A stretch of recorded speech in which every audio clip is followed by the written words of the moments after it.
I'm Chris, and if you are here today to listen to a dreamy story that will soothe you and comfort you, you are in the right place.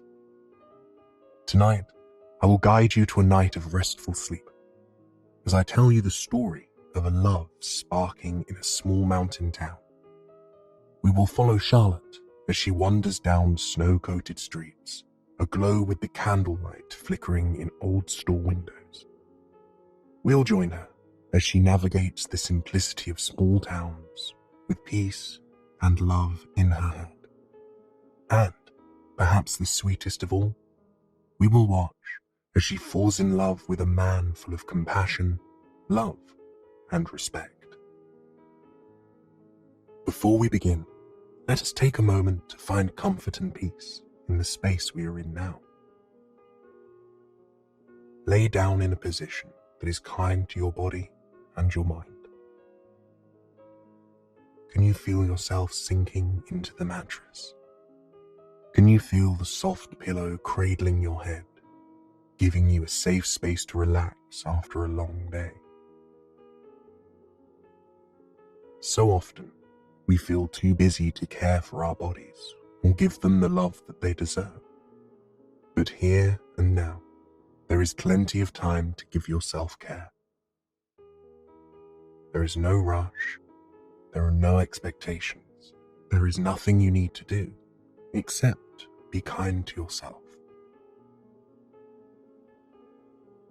Imagine a light around your body. It can be any color you desire. Take a moment to really, truly see the light around your body. Slowly imagine that light traveling over your body. As it travels, pay attention to how your body feels. First, picture the light starting around your head. Are the muscles in your face relaxed, or are they rigid? Is your jaw clenched or relaxed?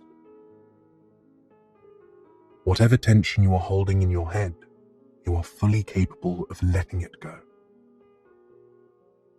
Picture that light pulling the tension from your jaw, face, and forehead, leaving that part of your body completely relaxed. Next, follow that light down your shoulders and arms. Feel as the light travels from the tips of your fingers on your left hand, all the way to the tips of your fingers on your right. As the light travels to your chest, allow it to untangle whatever strings of stress may reside there. Feel as the light pulls the heaviness away from your body. Follow that light down your hips and legs, soothing each exhausted muscle. Feel as the light journeys down your thigh, down your calves, and through to the tips of your toes. With your body fully unwound and the thoughts of the day behind you, let us begin. Charlotte's breath fogged up the train window. Beyond the frosty glass, a landscape of towering mountains and lofty trees lazily flickered by.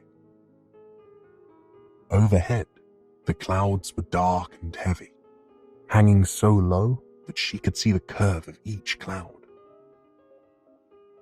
She knew that snow was on the way.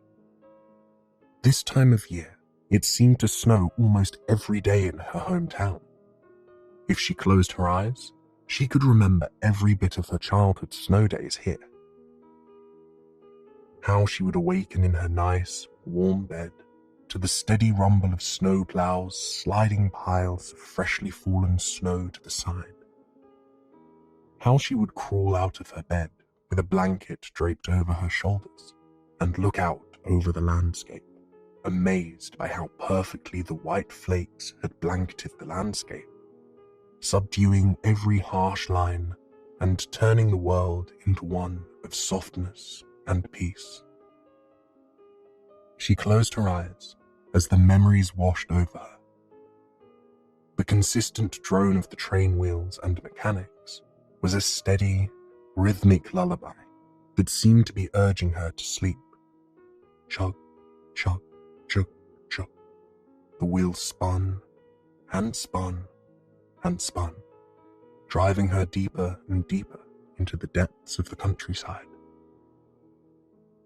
The door beside her slid open, gently breaking her nostalgic moment.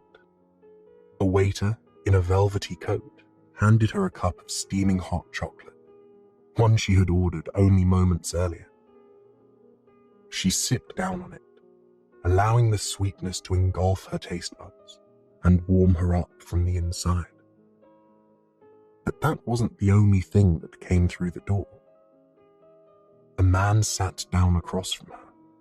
He had dark skin and glanced up to her with kind amber eyes.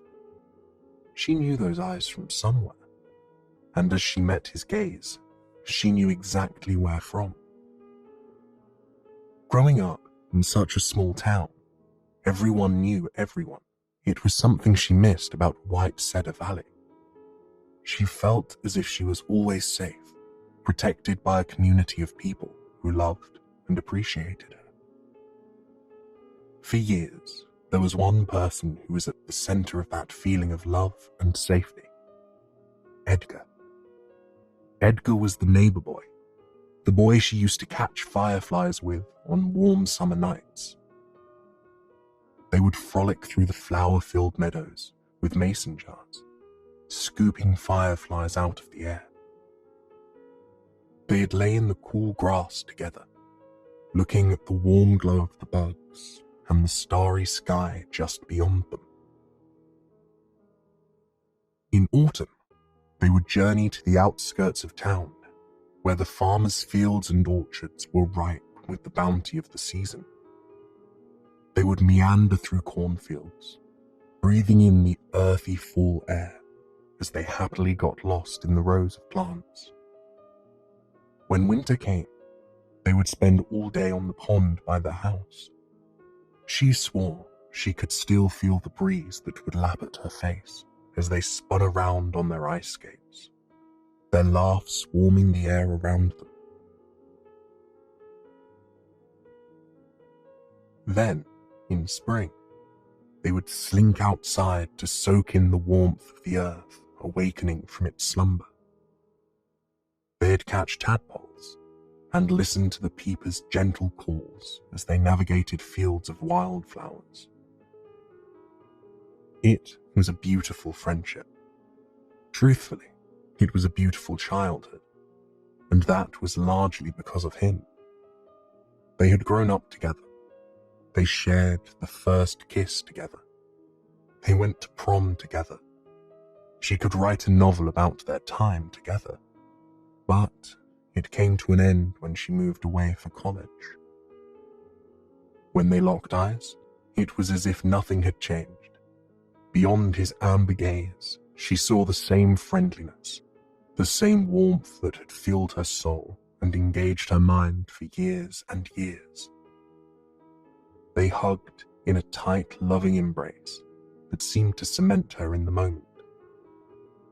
He asked her how she liked the big city, and she didn't quite know how to answer. She loved the availability of everything. She loved the motion of the city, the amount of things she had access to, the energy that could be found down every street. But lately, she felt as though she had been missing something. She longed for days in fresh air in the company of white pine and oak trees. She longed for her cozy hometown bakery where everyone knew her name. She told Edgar the truth of her new life, and he told her the truth of his. He had taken over his father's carpentry business pretty soon after they graduated. He loved the work, but he wanted to explore, to see different places and feel the sun on his skin more months out of the year. They spoke for the rest of the ride, talking about their hopes and dreams with little hesitation and no boundaries. It was a freeing conversation, during which they found themselves inching closer and closer together. They only paused when the train crested over a mountain and began its descent into White Cedar Valley. The sight sold Charlotte's breath, replacing it with a flood of warm nostalgia. White Cedar Valley sat in a quiet valley far from the nearest city. On three sides, it was surrounded by high granite peaks that seemed to kiss the sky. Cedar trees dotted the mountains, washing them in a sea of white and evergreen. On the western side of the valley, a river laced through the countryside. Even in winter, it didn't stop flowing. Now, it was swathed with pockets of ice, dotted with holes where the water bubbled up, providing deer with a place to drink at during the cold months. Near the granite cliffs, farms peppered the landscape. Charlotte could see their old wood and stone fences, which seemed to stretch on for miles, winding around bends and over hills. The center of town lay along the river. It was an old New England town with cobblestone streets and cozy brick buildings down the main street. Victorian mansions lined the river, their towers aglow in stunning shades of green, blue, and yellow. And throughout the entire town, old church steeples kept watch. It was like something out of a fairy tale, a town you see on postcards and in your dreams. Even though she had grown up in it, it still took her breath away every time. "Is it good to be home?" Edgar asked, as he watched Charlotte's reaction. There was compassion in his eyes, blended with that playful nature he always carried with him. She wiped a single tear from her expressive eyes and told him that it was wonderful to be home. When they arrived at the station, Charlotte was touched to see the entire building decorated for Christmas. Wreaths and garlands hung from the exposed beams of the antique building, turning it into a holiday wonderland. Her parents met her and Edgar as they stepped off the train. She could see her mother's excitement at the sight of them together. Ever since they were little kids, her mother wanted them to end up together. She updated Charlotte on his life nearly every time she called, urging her to call him and check in with him. But now, she wasn't going to have to do that. As they were preparing to leave, Charlotte handed Edgar a slip of paper with her number on it. She told him it'd be nice to spend some time together, but even that felt like an understatement.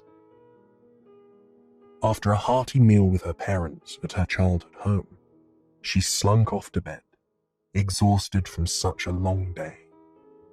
But she hovered by the window in her old bedroom for a moment. She traced her fingers along the wall as she tiptoed over the old wooden floor, still remembering every knot in the grain and every board that creaked when you stepped on it. Outside, the yard and the street were glowing in the light of the orange street lamps. The snow sparkled iridescently. In the house across the way, there was a single light on. She knew the light well. For years, every night, she and Edgar would sit in front of the glass and flash Morse code messages to each other with their flashlights. As she reminisced on the memory, a soft light flashed at her from the window.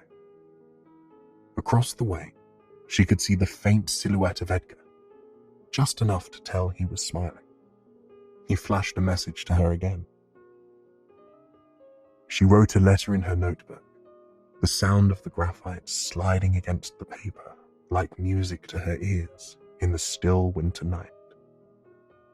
"I missed you," the message read. Staring down at those simple words nearly brought her to tears. For so long, she felt as though a part of her was missing. she never considered that that part might be Edgar. She glanced around for a flashlight, and, to no surprise, she found one in the drawer beside the window, exactly where she left it all those years ago. "I missed you," she messaged back. In that moment, she felt like a kid yet again. The air was still and quiet around her, as the next message arrived, which read, MMATWT. It was a childhood code they came up with in case a message was too long. There were dozens of codes, but this one was one she could never forget, because they used it at least once a week for years. It meant, "Meet me at the willow tree." She shook the flashlight up and down for years. Charlotte pulled on a warm wool sweater, leggings and boots, along with a thick jacket. As a child, she always had to sneak out to meet him at the tree. She had a bag in her closet for the occasion, with a large puffer jacket and boots, ready for any time she wanted to meet Edgar. But now, she simply stepped out the front door into the brisk night air. She could almost taste the pine trees and mountains on her tongue with every breath, filling her lungs, filling her being. It was invigorating. It made her feel beautifully alive, yet small all at the same time. She walked through the soundless town with her eyes turned to the sky. The only noise was the crunch, crunch, crunch, crunch of her boots on the squishy snow. It was a sound like no other, a sound that would forever bring her back to her childhood of sledding under stars and whispering under willow trees with hot chocolate in hand. The willow tree was at the end of the neighborhood, down a small hill. It rested in the center of a forest, far away from the neighbors and, at times, the world. The trees all around her were coated in a thin layer of ice, just enough to make every branch, needle, and pine cone glisten in the December moonlight. But the star of the show was the willow tree, the only willow for miles. It had grown to be impossibly tall. Its tendrils sloped to the ground, lowered down by the weight of snowflakes. It looked like an ice sculpture, a work of art that was too perfect for this world. Charlotte stood for a moment, marveling at the sight before her. In that moment, she truly realized how blessed she had been to have such a beautiful childhood. A childhood full of ice-coated willows and frog-filled streams. She stepped into the willow, parting the branches with the back of her hand to reveal the cozy area underneath. There was a single bench there, a bench she and Edgar had crafted years and years ago. She wiped a dusting of snow off the seat. Underneath, etched into the green, was a simple message. Charlotte and Edgar were here. She couldn't help but smile. She never imagined that life would take them back here again. And yet, here she was. And there he was. Edgar parted the branches and then stepped into the tree with her. His eyes aglow with compassion and adoration. "I see you still remember our code," he chimed. His voice was smooth and calming, with a tone that had calmed her in many situations over the years. He extended a cup to her. When she brought it to her nose, she knew exactly what it was. "Our special hot chocolate," Charlotte said. As children, they spent many winter nights perfecting their own hot chocolate recipe.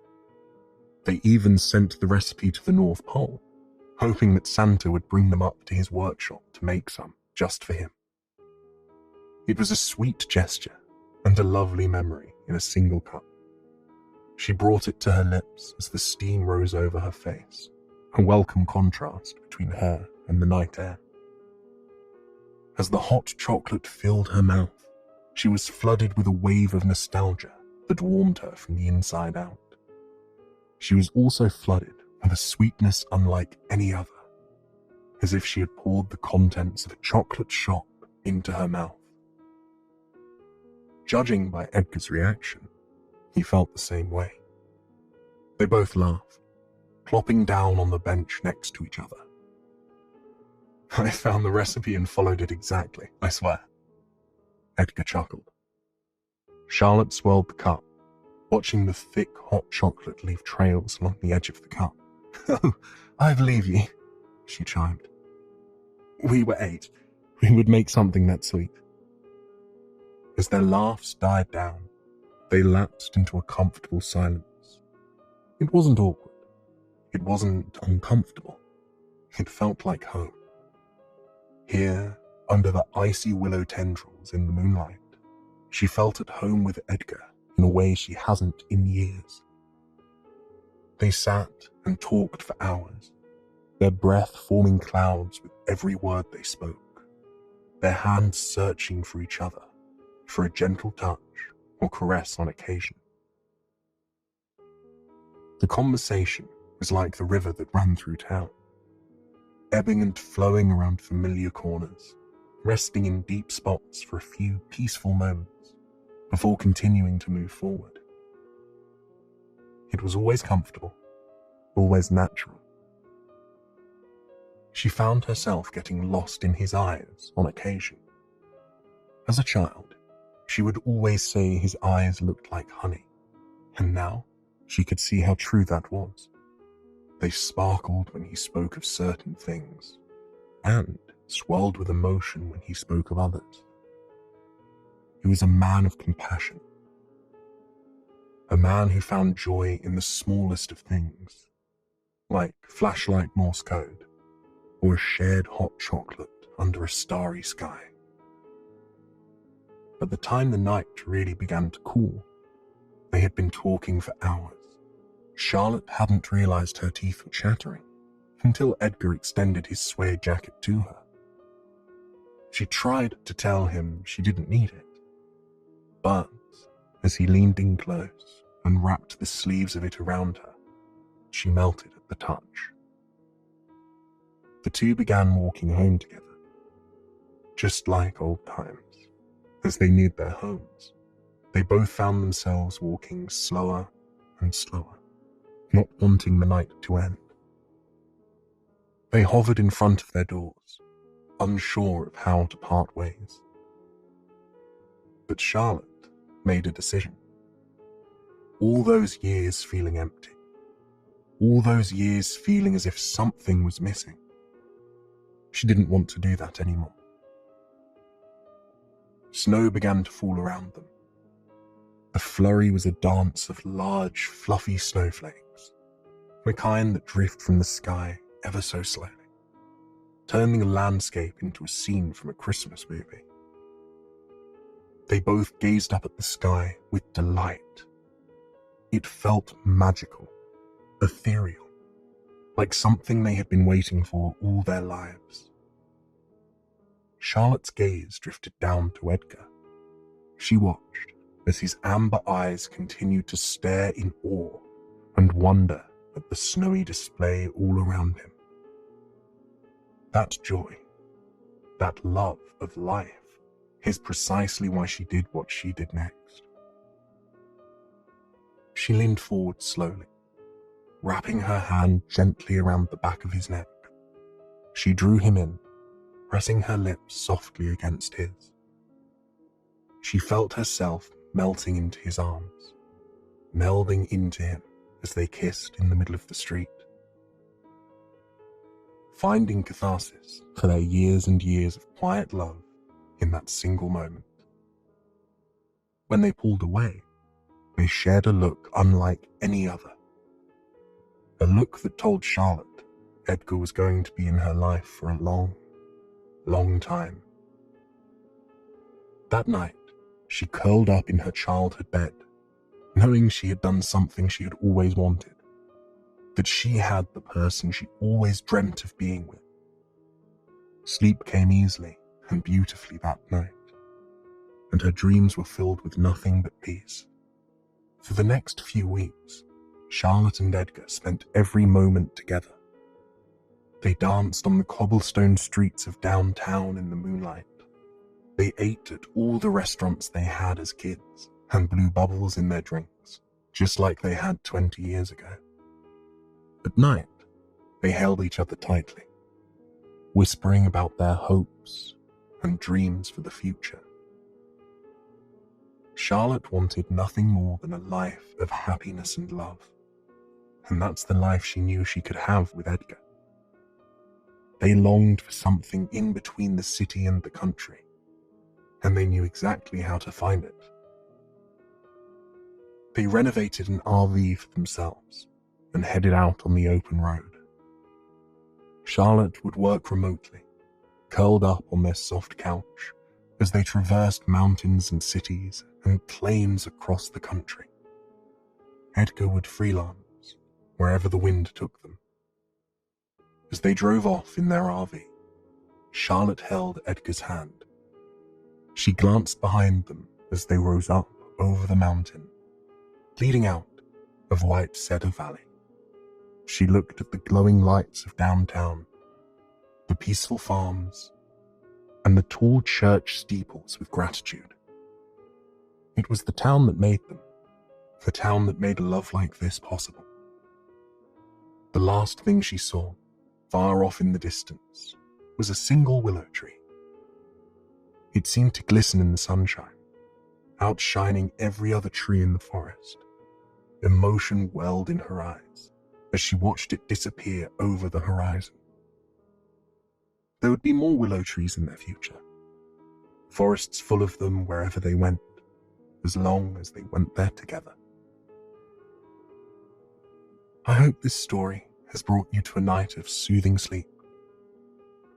Join me again tomorrow night for another sleep story. Until then, sweet dreams.